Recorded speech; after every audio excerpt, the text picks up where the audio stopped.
مکتب اہل بیت کے ماننے والوں کا اس سلسلے میں عقیدہ کیا ہے یا اس بارے میں جواب کیا ہے؟ عرض کیا کہ وہ جو پہلے گروہ نے آیتیں پیش کی ہے کہ قیامت کے دن کچھ لوگ خدا کی طرف دیکھ رہے ہوں گے، تو وہاں ایک نظر کا کلمہ آیا ہوا ہے، اس سے انہوں نے جو مراد لیا نظر یعنی دیکھنا، جبکہ اس کے کئی اور معانی ہیں جس کا معنی انتظار بھی ہے، تو لہٰذا یہ انتظار کے معنی میں نہ نظر کرنے کے معنی میں، لہذا قیامت کے دن کچھ لوگ خدا کی نعمتوں کے انتظار میں ہوں گے۔ دوسری بات یہ ہے کہ ہر جگہ اگر نظر جو ہے استعمال ہو کلمہ یہ نظر دیکھنے کے معنی میں، تو وہاں ایک اور کلمہ محذوف مانا جاتا ہے، وہ ہے ثواب۔ الی ربها ناظرہ، پروردگار کی طرح، الی امر ربها، الی ثواب ربها، اپنے پروردگار کے ثواب و نعمات کی طرف دیکھ رہے ہوں گے، نہ خدا کی طرف وغیرہ۔ اور اس کے ساتھ ہماری باتیں یہ کہ قرآن مجید میں متعدد آیات میں خداوند متعال نے رؤیت خداوند متعال کی نفی کی ہے، لا تدرکہ الابصار وہو یدرک الابصار۔ اسی طرح لن ترانی یا موسیٰ، مجھے کبھی نہیں دیکھ سکو موسیٰ، آنکھیں اسے نہیں دیکھ سکتی، آنکھیں اسے نہیں پا سکیں گی۔ ایسی بہت ساری اور بھی آیتیں ہیں جن کے مطابق خدا کا نظر آنا ممکن نہیں ہے۔ لہذا کچھ باتیں جو ہیں آگے آپ کی خدمت میں ہم عرض یہ کل تک، کچھ مفسرین نے نظر کے معنی دیکھنے کے کی صورت میں ثواب کو محذوف مانا کیا ہے، تو آیت کا معنی یہ ہے کہ اپنے پروردگار کے ثواب کی طرف دیکھ رہے ہوں گے، قیامت انتظار میں ہوتے ہیں۔ اور جہاں بھی نظر استعمال ہو وہاں رؤیت مراد نہیں ہے، یعنی جب بھی نظر استعمال کیا، میں دیکھ رہا ہوں چاند کے بارے میں، اگر ابھی آپ چاند دیکھ رہے ہیں، ابھی تک چاند نظر نہیں آیا، تو نظر آنا ضروری نہیں ہے جو ابھی دیکھنے، یہ استعمال میں کی بات ہوتی ہے۔ آپ 29ویں تاریخ کو چاند چھت پہ، بھائی آپ کیا دیکھ رہے ہیں؟ میں چاند دیکھ رہا ہوں، یعنی چاند دیکھنے کی کوشش کر رہا ہوں، نہ کہ چاند دیکھ رہا ہوں۔ پھر آپ کس لیے بیٹھے ہیں؟ جب آپ دیکھ رہے ہیں تو آپ آ جائیں، جبکہ نہیں دیکھے۔ عرب میں بھی یہی چیز ہے، نظرت الی الہلال فلم ارہ، میں نے چاند دیکھا لیکن نظر نہیں آیا۔ تو نظر آنا، اگر بعض لوگ دیکھ بھی رہے ہوں گے تو شاید وہ کمزور والے ہوں گے، دیکھنا چاہوں گے لیکن نظر تھوڑی آئے گا قیامت کی۔ احسن، تو یہ تو سمجھ میں آ گئی انشاءاللہ بات۔ تو نظر آنا ضروری نہیں ہے۔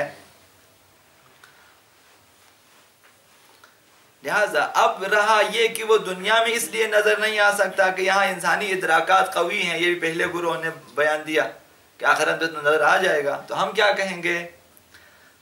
ان کا کہنا یہ ہے کہ یہاں انسانی ادراکات اور قوتیں کمزور ہیں دنیا میں، اس لیے خداوند نظر نہیں آ سکتا، جبکہ آخرت میں ہمارے ادراکات اور قوا قوی ہو جائیں گے، مضبوط ہو جائیں گے۔ تو یہ دنیا اور آخرت کی تفریق اس بنا پر تو صحیح ہو سکتی ہے کہ اگر اس کی ذات دکھائی دیے جانے کے قابل ہو تو ممکن ہے دنیا میں ادراکات کمزور ہوں، آخرت میں ادراکات قوی ہوں اور دیکھ سکیں۔ اور جو ہے یہاں ہماری نگاہیں اپنے عجز و قصور کی وجہ سے، کمزوری کی وجہ سے قاصر ہیں، لیکن جب اس کی ذات کا تقاضا ہی یہی ہے کہ دکھائی نہ دے، تو دنیا اور آخرت کی فرق میں کیا فرق ہے؟ جب نظر آنا ہی نہیں تو نہ ادھر نہ ادھر، تو محل و مقام کے بدلنے سے ناقابل رؤیت ذات قابل رؤیت قرار نہیں پا سکتی ہے۔ سمجھ میں آئے انشاءاللہ؟ جب اس نے نظر آنا ہی نہیں ہے تو دنیا آپ اپنی نگاہوں کو جس قدر بھی قوی کریں، نظر آنا ہی نہیں ہے۔ مائکروسکوپ، ذرہ-بین، اور اس کے بعد جو اس وقت جو ایٹمی ٹیکنالوجی کے بعد جو آیا ہے نانو اسکوپ، اس طرح کی چیزیں جو اس میں بھی نظر نہ آئے، اس کو بھی وہ لیکن قابل رؤیت ہے، تو آنکھیں قوی ہو جانے سے وہ چیزیں نظر آ سکتی ہیں۔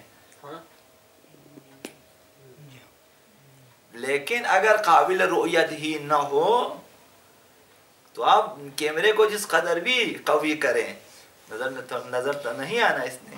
اب دنیا میں کہ آنکھیں کمزور ہے کہ خدا یہاں بھی یا ذرہ ہے یا چھوٹا ہے یا بہت زیادہ، لیکن اس نے نظر آنا ہی نہیں ہے. آپ اپنی نگاہوں کو جس قدر بھی تیز کریں، چارج کریں اور چارج کریں اور چارج کریں، پاور بینک لے لیں اور بھی اس کو چارج کریں، لینس تبدیل کریں، اس نے نظر آنا ہی نہیں ہے. اس کو فٹ کریں جس کو بھی آپ چاہیں نظر. تو یہ جو آپ فرما رہے ہیں کہ قیامت کی نظریں تیز ہو جائیں تو خدا کو دیکھ سکیں گے، یہ اصلاً ٹھیک نہیں ہے. اس سلسلے میں جو آیت پیش کی گئی اس میں تو یہ ہے نہیں ہے کہ ادراکات اور حواس کے تیز ہو جانے سے خدا بھی دیکھ. بتایا گیا قرآن میں قیامت کی نگاہیں تیز ہو جائیں، بہت سارے حقائق کو ہم دیکھیں گے جو کہ دنیا میں نظر آنا ممکن ہے مگر کسی وجہ سے نظر نہیں آتا. آخرت میں وہ چیزیں نظر آ جائیں گی.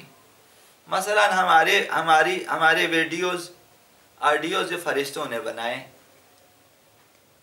جو کرام کاتبین نے بنائے، اب وہ یہاں تو قابل رؤیت نہیں ہے نا فی الحال، لیکن قیامت کے دن یہ تمام ویڈیوز ہم دیکھیں گے کہ آپ لوگ پہاڑ پہ کیا کر رہے تھے اس دن جب گئے تھے، کباب کھا رہے تھے، ساری چیزیں ویڈیو بنی ہوئی ہے. جی ہاں، خلوت میں کیا کرتے تھے سارے ویڈیوز بنے. کیونکہ ابھی آپ کہیں گے ہم فیس بک پہ شیئر کرنا چاہتے ہیں، دے دیں، فرشتے نہیں دیں گے آپ کو. تو یہ سارے ویڈیوز ہیں، قیامت کے دن بھی آپ دیکھ سکیں گے. تو یہ چیزیں قابل رؤیت ہیں دنیا میں، لیکن کمزوری ہماری نگاہوں کی ہے، کانوں کی ہے کہ ہم نہیں، بہت ساری آوازیں، موجیں اسی ہوا میں موجود ہیں کہ ریڈیو ان چیزوں کو کیچ کر لیتی ہیں، ریسیو کر لیتی ہیں اور آپ صرف سن سکتے ہیں. بی بی سی لندن ہے، لیکن یہی آواز یہیں بھی موجود ہے کہ ہم نہیں سن سکتے. جب ریڈیو آن کریں گے تو آپ سن لیتے ہیں، ٹھیک ہے نا. تو ہمارے کانوں کا قصور ہے. اسی طرح نگاہوں کا بھی قصور. بہت ساری چیزیں اس وقت ہمارے ساتھ موجود ہیں، فرشتے ہم نہیں دیکھ سکتے، جنات ہمارے ساتھ سامنے موجود ہیں، ہم نہیں دیکھ سکتے. بہت سارے ارواح ہمارے ساتھ ہوتے ہیں، ہم نہیں دیکھ سکتے. اور بھی چھوٹی چھوٹی چیزیں، مچھر ہے لیکن آپ نہیں دیکھ سکتے. تو کمزوری کی وجہ قیامت کے دن ممکن ہے بہت ساری چیزیں ہماری نگاہوں کے تیز ہو جانے سے، بلکہ تمام ادراکات کے قوی ہو جانے کی وجہ سے ہم دیکھ سکیں. یہی مردے جو اس وقت ہماری نگاہوں سے غائب ہیں وہ ہمیں دیکھ رہے ہوتے ہیں کہ نگاہیں تیز ہو گئی. وہ ہمارے پاس آ سکتے ہیں، ہمارے پاس بیٹھ سکتے ہیں، ہمیں دیکھ، لیکن ہم انہیں نہیں دیکھ سکتے. تو قیامت کے دن جو ہے نظریں تیز ہو سکتی ہیں، لیکن اس آیت میں یہ کہاں لکھا کہ وہاں نگاہیں تیز ہو جانے سے، غنودگی ہونے سے، نگاہیں تیز ہو جانے سے کہاں خدا نظر آئی، کہاں لکھا ہے؟ یہ تو لکھا کہ نگاہیں قیامت کے دن تیز ہو جائے گی. فَبَصَرُكَ الْيَوْمَ حدید، حدید یعنی تیز، یہ تو لکھا، لیکن یہ کہاں لکھا نگاہوں کے خدا بھی نظر آئے گا؟ یہ تو نہیں لکھا. تو یہ آیت آپ نے خامخواہ پیش کیا. بھائی ہو گیا؟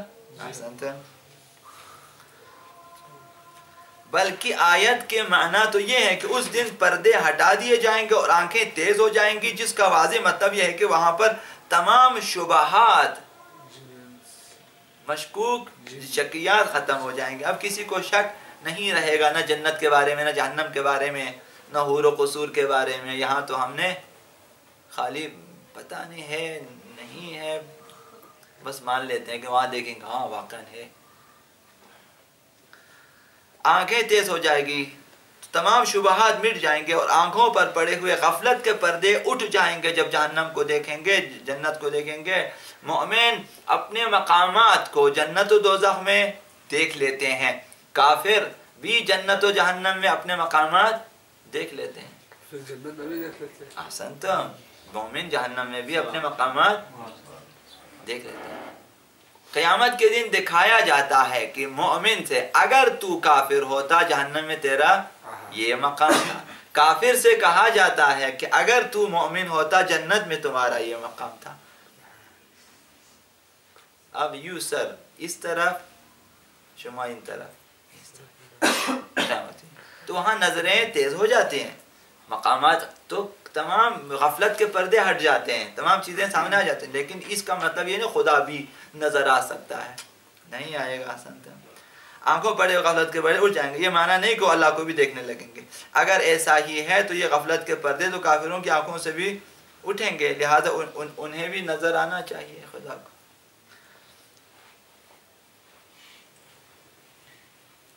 دوسرے گروہ 2 3 منٹ دوسرے گروہ کی دلیل کا جواب یہ ہے، دوسرا گروہ جن کا کہنا یہ ہے کہ دنیا میں بھی نظر آ سکتا ہے، آخرت میں بھی نظر آ جائے گا، یہی تھا نا۔ لہٰذا انہوں نے حضرت موسیٰ کی رؤیت کے بارے میں جو باتیں تھی قرآن مجید میں آیات انہیں لے کر آئے، ان کا جواب یہ ہے کہ حضرت موسیٰ نے رؤیت باری کی خواہش اس لیے نہیں کی تھی، خدا کو دیکھنے کی خواہش اس لیے نہیں کی تھی کہ وہ اس کی رؤیت کو ممکن سمجھتے تھے، کہ حضرت موسیٰ جانتے تھے، سمجھتے تھے خدا تو نظر آنے والی چیزیں اب نظر آنا چاہیے، اس لیے حضرت موسیٰ نے تقاضا نہیں کیا تھا۔ انہیں اس کے ناقابل رؤیت ہونے کا یا علم نہ ہو، ایسا نہیں علم تھا کہ خداوند قابل رؤیت نہیں ہے، یقیناً وہ جانتے تھے کہ وہ ادراک و حواس اور مشاہدہ بصری سے بلند و بالا ہے، خداوند نظر تو نہیں آئے گا۔ تو اس سوال کی نوبت کیوں آئی؟ اس لیے آئی کہ بنی اسرائیل نے کہا تھا یا موسیٰ لن نؤمن لک حتی نری اللہ جہرتاً، اے موسیٰ ہم اس وقت تک ایمان لانے والے نہیں ہیں جب تک ہم خدا کو نہ دیکھیں۔ حضرت موسیٰ نے کہا چلو بھائی آجاؤ میں بتا دیتا ہوں، خدا دکھاؤ، ان کا تقاضا تھا، خدا دکھا دو اپنا۔ یہ لوگ ایمان نہیں لا رہے ہیں، ضد کر رہے ہیں کہ دکھاؤ، آپ بھی دکھانا، حضرت ابراہیم کی طرح۔ پھر کہا کہ ہاں ستارہ خدا ہے، کہا تھا نہیں ڈوب جاتے خدا نہیں ہے، کہا چاند خدا ہے۔ ابراہیم ان کے ساتھ قدم بقدم جا رہے اور جگہ جگہ تنقید کرتے ہیں، کہا چاند خدا ہے۔ حضرت جب چاند ڈوبا کہا کہ نہ یہ خدا نہیں ہو سکتا، کہا سورج سب سے بڑا خدا ہے، سورج ہذا اکبر یہ سب سے بڑا خدا ہے۔ فلما افلا، جب سورج بھی ڈوب جاتا ہے، حضرت ابراہیم نے کہا کہ میں ڈوبنے والوں کو پسند نہیں کرتا۔ تو ایک ایک جگہ ان کو اب ان کے ساتھ ساتھ چلتے ہیں، ساتھ ساتھ ان کے عقیدے کو خراب۔ حضرت موسیٰ نے بھی یہی چاہا ہے کہ دیکھیں یہ لوگ سمجھ رہے ہیں خدا نظر آئے گا، آ جائیں سب مل کے خدا سے، خدا یا دکھا اپنے آپ کو۔ لیکن خدا نے کہا نہ ایسا نہیں ہو سکتا، بنی اسرائیل تو کیا پوری دنیا ایمان نہ لائے پھر بھی میں نظر نہیں آ جاؤں گا۔ جی حسن، تو نوبت اس لیے آئی تھی کہ بنی اسرائیل نے کہا تھا موسیٰ کہ اے موسیٰ ہم اس وقت تک ایمان نہیں لائیں گے جب تک خدا کو ظاہر بظاہر نہ دیکھ لیں۔ تو حضرت موسیٰ نے چاہا کہ ان پر ان کی بے راہ روی، ان کی غفلت، ان کی لا علمی، ان کی جہالت کو ثابت کر دیں اور واضح کر دیں کہ وہ دکھائی دینے والی چیز نہیں ہے، اس لیے خدا کے سامنے ان کا سوال پیش کیا کہ یہ لوگ کہہ رہے ہیں کہ دکھا دیں، تاکہ وہ نتیجہ دیکھ لیں بنی اسرائیل والے کہ کیا ہوتا ہے جب تم لوگ ناممکن سوالات کرو گے تو جوابات بھی اس قسم کے آئیں گے۔ کہ سب کے سب فارغ ہو گئے، کوہ طور موسیٰ خود بے ہوش ہو گئے اور باقی جو 40 بندے یا جتنے بندے تھے سب فارغ۔ پھر حضرت موسیٰ دعا خدا اب ان کے ساتھ برابری نہ کہ واپس کریں۔ اور اس جو ہے چنانچہ خدا عالم کا ارشاد ہے فقد سألوا موسیٰ اکبر من ذلک فقالوا ارنا اللہ جہرتاً۔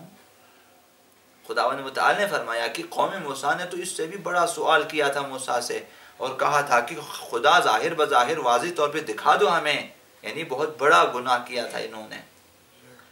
یہ لوگ تو موسیٰ سے اس سے بڑا سوال کر چکے، وہ یہ کہ موسیٰ سے کہنے لگے ہمیں خدا کو ظاہر بظاہر دکھا دیجئے۔ جب موسیٰ نے ان کے کہنے پر سوال کیا خدا سے، اس موقع پر قدرت کا یہ ارشاد کہ تم اس پہاڑ کی طرف دیکھو، کیونکہ موسیٰ کے لیے ضروری نہ تھا کہ پہاڑ کی طرف ان کو نتیجہ دکھانے قوم موسیٰ کو، ان پہاڑ کی طرف دیکھو، یہ اپنی جگہ برقرار رہے تو مجھے دیکھ لو گے۔ امکان رؤیت کا پتہ نہیں ہے اس میں، اس لیے کہ موقوف علیہ صرف پہاڑ کا ٹھہراؤ نہیں، کیونکہ وہ تو اس وقت بھی ٹھہرا ہوا تھا جب رؤیت کو اس پر معلق کی پہاڑ کا ٹھہرنا ممکن، پہلے بھی ٹھہرا ہوا تھا، تو ابھی ٹھہرنے کی کیا بات ہے، بلکہ تجلی کے وقت اس کا ٹھہرنا مقصود تھا کہ اگر میں تجلی ڈال دوں پھر بھی اگر پہاڑ ٹھہرا رہے تب تم دیکھو گے، کیونکہ وہ تو جو ہے، اور جب تک اس موقع کے لیے اس کے ٹھہراؤ کا امکان ثابت نہ ہو، کیا تجلی کے بعد بھی ممکن ہے کہ پہاڑ ٹھہرے؟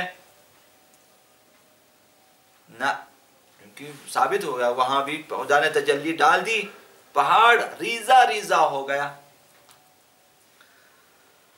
لہذا اسے آپ دلیل نہیں بنا سکتے کہ پہاڑ کا ٹھہرنا ممکن ہے، پہاڑ پہلے بھی ٹھہرا ہوا، خدا کیوں نظر نہیں آیا؟ تو مقصد اس ٹھہرنے میں کیا تھا؟ یہ کہ جب تجلی ڈال دیں تب پہاڑ ٹھہرے، جبکہ ہم نے دیکھا خدا نے تجلی ڈال دی اور پہاڑ نہ ٹھہر سکا، اب خدا کا نظر آنا بھی ممکن نہیں ہے۔ آسان تھا، حالانکہ اس موقع پر تو جعلہ دکا وخر موسیٰ صعقا، تجلی نے اس پہاڑ کو چکنا چور کر دیا، چکنا چور کر دیا، موسیٰ بے ہوش ہو کر گر پڑے، بنی اسرائیل پر ان کے بے محال سوال کی وجہ سے بجلی گری، جیسا کہ ارشاد باری تعالیٰ ہے فَأَخَذَتْهُمُ الصَّاعِقَةُ بِظُلْمِهِمْ، ان کے ظلم کی وجہ سے، گناہ کی وجہ خدا نے ان پر بجلی گرا دی اور یہ سب فارغ ہو گئے۔ اگر خداوند عالم کی رؤیت، نظر آنا، خدا کا نظر آنا ممکن ہوتی تو یہ ایک ممکن الوقوع چیز سے ایمان کو وابستہ کرنا ایسا جرم نہ تھا کہ انہیں بجلی گرا کر سزا دی جائے۔ ایک ممکن چیز کا تقاضا کیا تو خدا بجلی کیوں گرا دیتے ہو؟ اپنا زیارت مت کرو، ہمیں کیوں مروا رہے ہو؟ چونکہ ناقابل بخشش گناہ کا تقاضا کیا تھا انہوں نے، ایک نہ ہونے والی بات کہ بہت بڑا سوال، اس وجہ سے بجلی گرا دی، اس قابل تھا کہ بجلی گرا دے، ایسے بے وقوف قوموں کو خدا نے بجلی گرا دی۔ یہ سوال سمجھ میں ہے نا، کہ اگر ایک ممکن چیز کا تقاضا کرے تو خداوند بجلی نہیں گرا دیتا۔ بجلی کا گرانا اس بات کی دلیل تھی کہ ناممکن چیز کا تقاضا کیا تھا انہوں نے۔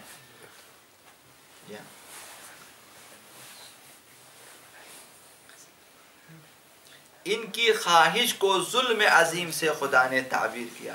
آخر حضرت ابراہیم نے بھی تو اپنے اطمینان کو مردوں کے زندہ کرنے سے وابستہ کیا تھا، یہ قصہ تو معلوم ہے۔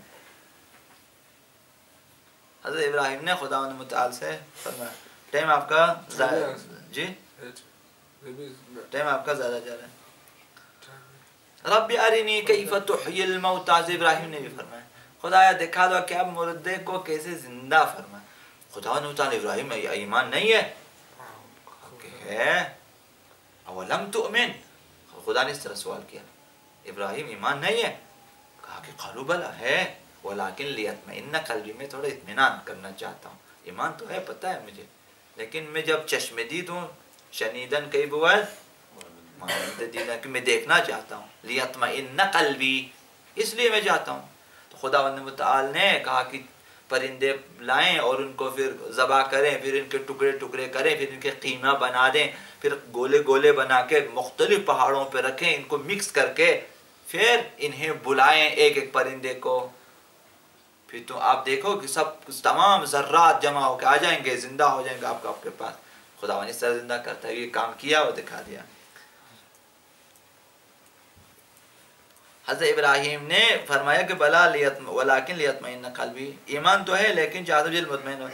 اگر حضرت ابراہیم اپنے اطمینان کو مردوں کے زندہ ہونے سے وابستہ کیا تو ان لوگوں نے اگر اپنے ایمان کو رؤیت باری پر معلق کیا تو جرم ہی کون سا کیا جس پر انہیں لرزہ بر اندام کرنے والی سزا دی جائے۔ ابراہیم نے جو کام کیا وہ بھی ممکن تھا، اگر رؤیت خدا بھی ممکن ہوتی تو سزا نہیں دینی، جبکہ ابراہیم کو سزا نہیں دی خدا نے، تو ان کو بھی نہیں دینا چاہیے تھا۔ یہاں سے پتہ چلتا ہے ان کا سوال جرم تھا، ناممکن چیز کا تقاضا کیا تھا، جبکہ حضرت ابراہیم نے ممکن چیزوں کا تقاضا کیا تھا۔ اگر یہ کہا جائے کہ سزا اس بنا پر نہ تھی کہ انہوں نے رؤیت کا مطالبہ کیا تھا، بلکہ اس کی سزا ضد اور ہٹ درمی اور کٹ حجتی کی پیش نظر تھی، مگر یہ دیکھتے ہوئے کہ وہ مطالبہ تو وہ کریں جو کیا جا سکتا ہے، ممکن الوقوع ہے، اور اس طریقے سے اپنے ایمان کی تکمیل چاہیں، مگر اس کے سابقہ ضد اور سرکشی کو سامنے رکھتے ہوئے انہیں ایسی سزا دی جائے جو انہیں نیست و نابود کرے، عقل میں آنے والی بات نہیں ہے۔ ہٹ درمی پہلے کی ہے، ضد انہوں نے پہلے کی ہے، اب ایک اچھا سا سوال کیا تو اس پر آپ اس کی سزا ادھر کیوں دے رہے ہیں، جبکہ ادھر دینی چاہیے۔ ابھی تو کوئی گناہ نہیں کیا تھا، گناہ اگر کیا سرکشی پہلے کی ہے، ضد کیا ہے پہلے انہوں نے کی 8 پہلے کی، لہذا یہ بھی صحیح نہیں ہے۔ باقی انشاءاللہ کل ہم آپ کی خدمت میں عرض کریں گے، زیادہ یہ ختم ہونے میں کل ختم کریں گے انشاءاللہ۔ پر محمد و آل محمد صلی اللہ علیہ وسلم۔